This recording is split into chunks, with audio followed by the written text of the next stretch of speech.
Құрметті тіл ғылымы каналының көрермендері, мен бүгін сіздердің назарыңызға сөйлемнің анықтамасы, сөйлемнің негізгі белгілері туралы ақпарат ұсынғым келеді. Жалпы синтакстің ең негізгі единицасы ол сөйлем болып табылады.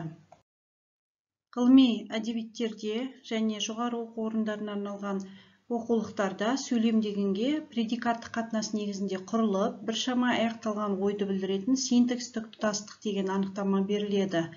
Жалпы сөйлемнің негізгі белгісі ол сөйлемнің предикативтілігі, сөйлемнің модальділігі және сөйлемнің өзіне тән интонациясы.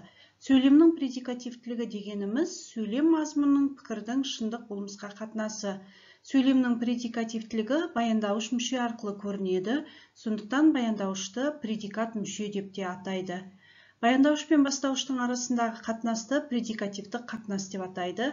Сөйлемнің предикативтілігі баяндауыштың тұлғасы арқылы көрінеді, баяндауыштың шақ, жақ, рай формалары арқылы пікірдің болмысқа қатынасы білдіріледі. Сондықтан осы шақ, жақ, рай формаларын пікірдің болмысқа қатынасын білдіретін формалар деп атайды.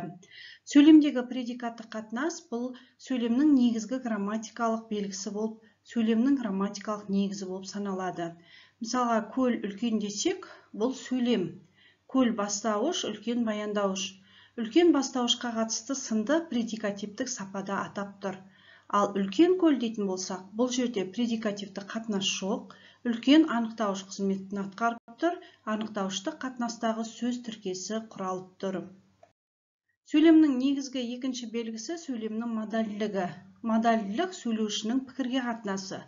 Модальділік рай, жақ формалары, модальдық етістіктер, модальдық сөздер, интонация, тағы басқа әртүрлі грамматикалық, лексикалық тәсілдер арқылы білдіріледі.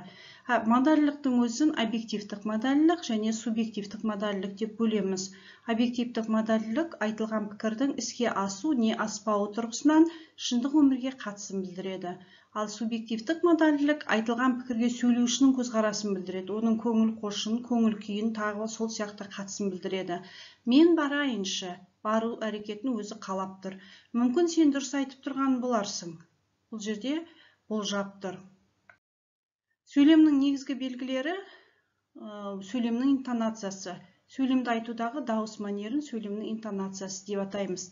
Интонация бұл сөзді, сөз тіркесін, сөйлемді айтудағы дауыс манері, дауыс ырғағы, сөйлеудің ритм мелодикалық бейнесі. Интонацияның құрамдас бөліктері бар, бұл мелодия, ритм, темп, қарқындылық. Жалпы интонация ауызша сөйлеудің негізгі маңызды элементі болып табылады, ал жазуда тыныс белгілерімен, арнайы графикалық амалдармен таңбаланады. Пайдаланған әдебиеттер тізімі: Балақаев пен Сайрамбаевтың қазіргі қазақ тілі оқулығы, Әміров пен Әмірованың жай сөйлем синтаксисі, қазақ грамматикасы, академиялық грамматика, Астанадан 2002 жылы шыққан. Назарларыңызға рахмет. Сау болыңыздар.